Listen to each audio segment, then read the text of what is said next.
A young man was about to be interrogated when he decided to confess something that no one expected. Silence took over the room when the secret he had been keeping finally came to light. The fluorescent lights in the police station waiting room buzzed overhead, casting harsh shadows across Jaden Carter's face. His hands shook as he sat in the hard plastic chair, the cheap disinfectant smell burning his nostrils. At 17, his worn jacket hung loose on his frame, and his scuffed sneakers scraped against the linoleum floor. "Name," the desk officer's voice cut through the quiet. "Jaden Carter," he answered, his voice cracking slightly. The officer's eyes narrowed, scrutinizing him longer than necessary. Her fingers clicked against the keyboard, each tap echoing in the empty room. Jaden's phone pressed against his leg through his pocket. His heart pounded harder every time he thought about what was stored on it. Sweat formed on his palms, and he wiped them against his jeans. A door slammed somewhere down the hallway, and Jaden jumped, the sound triggering a memory he'd spent years trying to forget. He was 7 again, watching police officers drag his father from their apartment, his dad's face pressed against the wall, hands cuffed behind his back. "Jaden, take care of your mama." Those were the last words he heard his father say before they took him away. 2 officers approached now, their boots squeaking against the floor. The taller one had a crew cut and dead eyes. The shorter one's lip curled slightly as he looked Jaden up and down. "Get up," the taller one ordered. Jaden stood, his legs felt weak. "Follow us." They led him down a narrow hallway, the walls an institutional beige marked with scuff marks and years of wear. As they walked, one officer whispered to the other, "Another one from Maple Heights. What do you expect?" Jaden's jaw clenched. He thought about his tiny apartment, his mom working double shifts as a janitor, his little sister's homework spread across their kitchen table, the bills piled up next to the microwave, red stamps marking each one past due. The clock on the wall ticked loudly. 8:47 p.m. His mom would be finishing her evening shift now, probably wondering why he wasn't home yet. His sister would be sitting at the window, waiting for him like she always did. The administrative officer behind the desk shuffled papers, her eyes following Jaden's every move. Her fingers hovered over a panic button under the desk. He could see its red outline reflecting off the surface. "Sit there," the shorter officer commanded, pointing to another plastic chair near a vending machine. Jaden sat. His phone felt heavier in his pocket. One video, one moment of truth that could change everything or destroy it all. The fluorescent light above him flickered, creating a strobe effect that made his head hurt. Jaden closed his eyes for a moment, trying to steady his breathing. When he opened them, he caught his reflection in the vending machine's glass, a scared black teenager in a worn jacket, trying to look braver than he felt. A radio crackled nearby. "Unit 12, respond to a domestic disturbance." Jaden's hand unconsciously moved to his pocket again, touching the outline of his phone. The evidence was there, burning against his leg like a hot coal. His future, his family's safety, everything balanced on what he chose to do next. Time crawled by, each minute stretched longer than the last.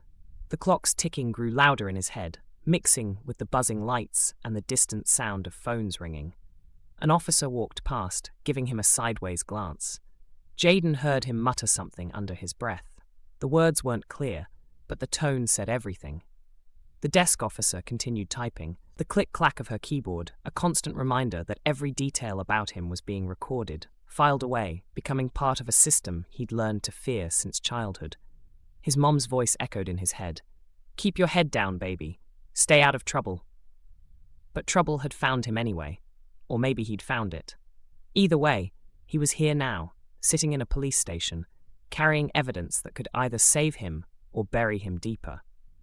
The shorter officer returned, a clipboard in his hand. "Processing," he said curtly. Jaden stood again, his legs steadier now, but his heart racing faster as he followed the officer deeper into the station. He felt the weight of every step, every decision that had led him here. The hallway seemed to stretch endlessly.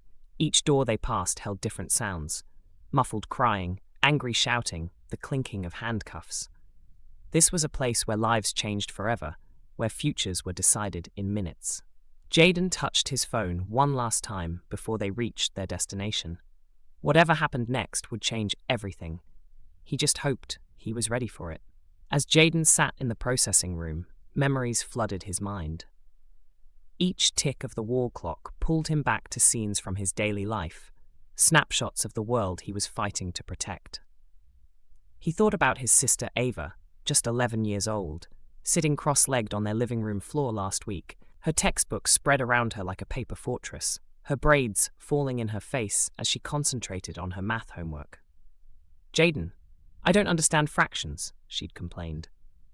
He'd sat down beside her, explaining patiently, even though his own homework waited untouched in his backpack. He thought about his mom's face, exhausted, dark circles under her eyes, but still trying to smile. Every night she came home from cleaning offices downtown, her hands raw from harsh chemicals. Jaden closed his eyes for a moment, trying to steady his breathing. When he opened them, he caught his reflection in the vending machine's glass, a scared black teenager in a worn jacket, trying to look braver than he felt. A radio crackled nearby.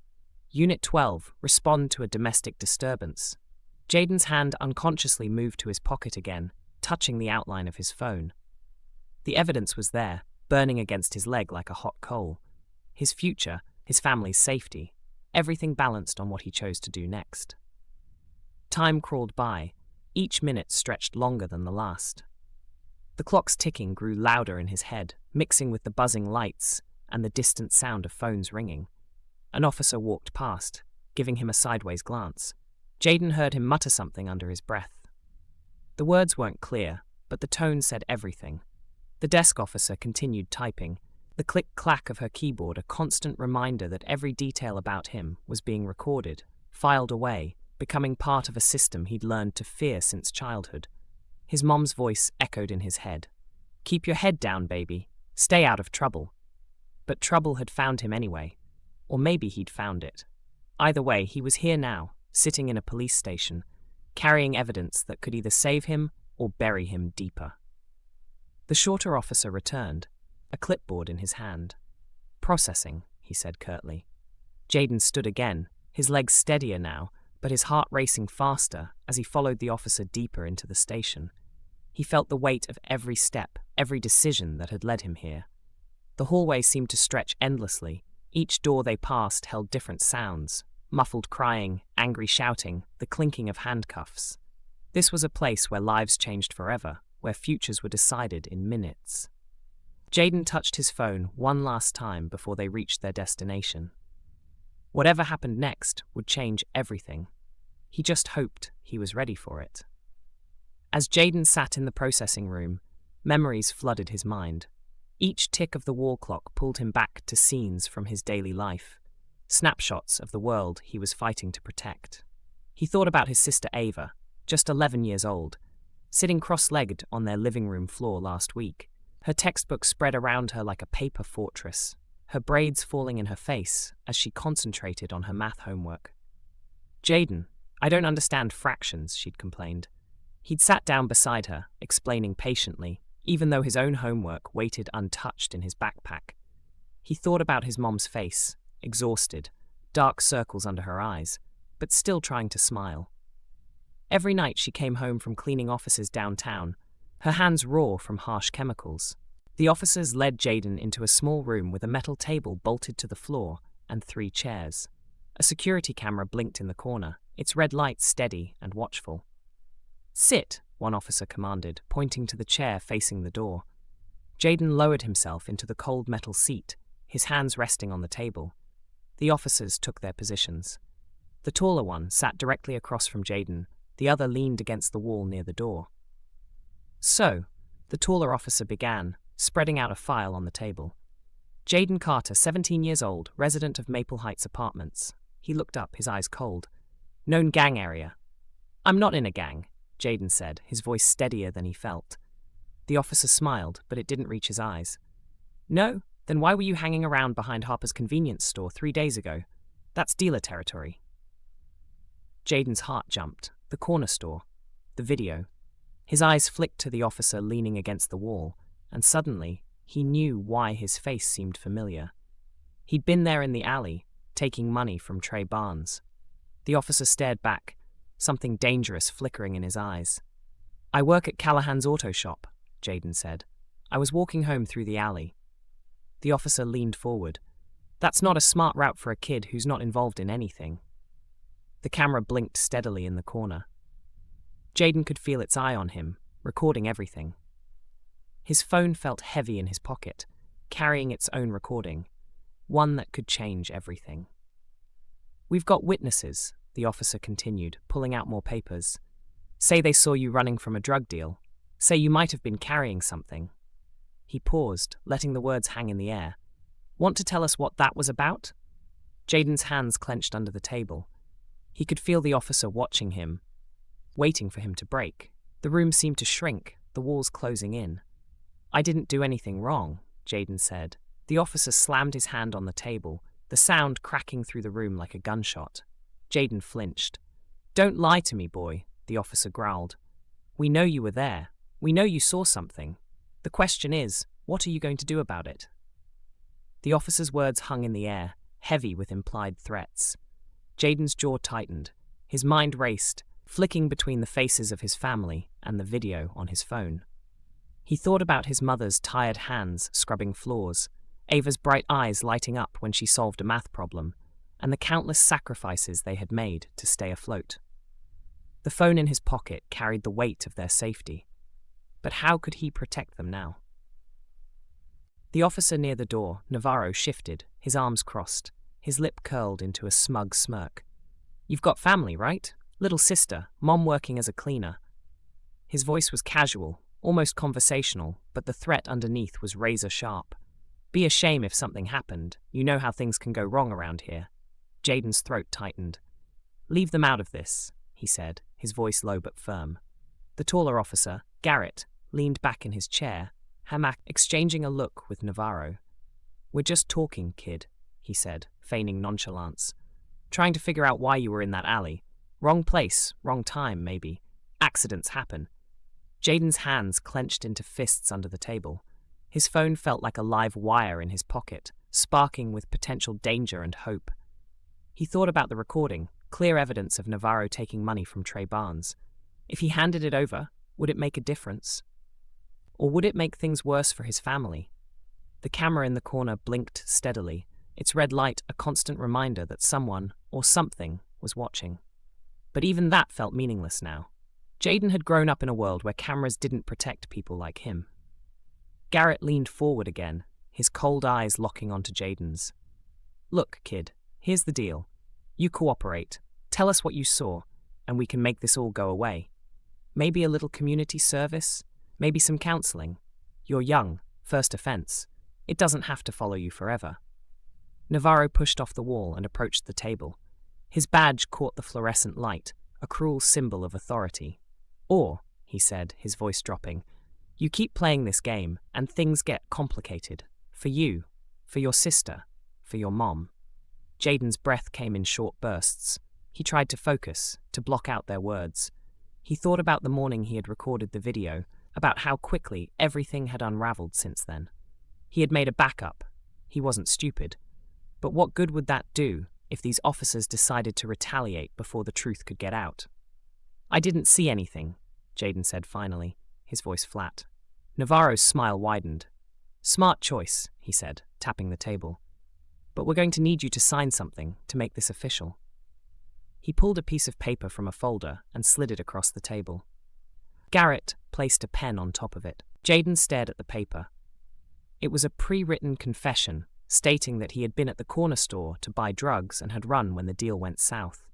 Signing it would mean admitting to something he hadn't done, but refusing to sign it could mean putting his family in danger. Garrett's voice softened, a mockery of kindness. Think about your mom, kid. Think about Ava. Do you really want them caught up in something they don't deserve? Jaden's hand hovered over the pen. His mind screamed at him to stop, but his heart ached with the weight of the choice. He thought about Ava's smile, about his mom's quiet resilience. He thought about the nights he had heard his mom crying in her room, trying to figure out how to pay the next bill. Signing the confession would protect them, for now. But it would also mean letting Navarro and Garrett win, letting the corruption fester. He picked up the pen. The officers exchanged a satisfied glance. But instead of signing, Jaden set the pen down. "I want to make a phone call," he said. Navarro's smirk faltered. "You'll get your call when this is over." "I know my rights," Jaden shot back, surprising even himself with the steadiness of his voice. "I get one call before I sign anything." Garrett frowned but nodded. "Fine, one call. Make it quick." Navarro handed Jaden a phone, and his fingers shook as he dialed. The line rang twice before a familiar voice answered. "Hello? Devon," Jaden said, his voice trembling slightly. "It's me." "Jaden, what's going on?" Devon sounded confused but concerned. "Remember what I gave you the other day?" Jaden said carefully, glancing at the officers. "The thing I told you to hold on to?" Devon hesitated. "Yeah, I remember." "Don't lose it," Jaden said, his eyes locking onto Navarro. "And if anything happens to me, make sure it gets to the right people." Navarro's face darkened, and Garrett's jaw tightened. "That's enough," Navarro snapped, yanking the phone away. He ended the call and placed the phone back on the table, his movements sharp and angry. Jaden sat back in his chair, his heart racing. He had played his hand, and now all he could do was wait. He didn't have to wait long. Navarro lunged across the table, grabbing Jaden by the collar. "What did you just do?" he snarled, his breath hot against Jaden's face. "I made sure the truth doesn't die here," Jaden said, his voice calm despite the fear bubbling inside him. Garrett pulled Navarro back. "Calm down," he said, though his voice was strained. He turned to Jaden, his expression cold and calculating. "You're bluffing. There's no way you backed up that video." Jaden met his gaze. "Call Devon and find out." The room was silent, except for the steady hum of the lights. Navarro paced back and forth, his fists clenched. Garrett stared at Jaden, trying to gauge whether he was lying. Finally, Garrett sighed. "Tear up the confession," he said, his voice low. Navarro stopped pacing. "Are you kidding me? He's a kid. He's bluffing." "Maybe," Garrett said, "but we can't risk it." With visible reluctance, Navarro grabbed the paper and ripped it into pieces. Jaden watched as the fragments fell onto the table, relief washing over him. "This isn't over," Navarro said, pointing a finger at Jaden. "You think you're smart, but you have no idea who you're messing with." Jaden stood, his legs steadier than they had been in hours. "Neither do you," he said. As the officers led him out of the room, Jaden's mind raced with the possibilities of what would come next. The fight wasn't over, it had just begun. But for the first time, he felt like he had a chance to protect his family, a chance to change things, a chance to stand up for what was right. Outside the station, the night air was cool against his skin. He walked home with his head held high, ready for whatever came next. "Let me know if further adjustments are needed,"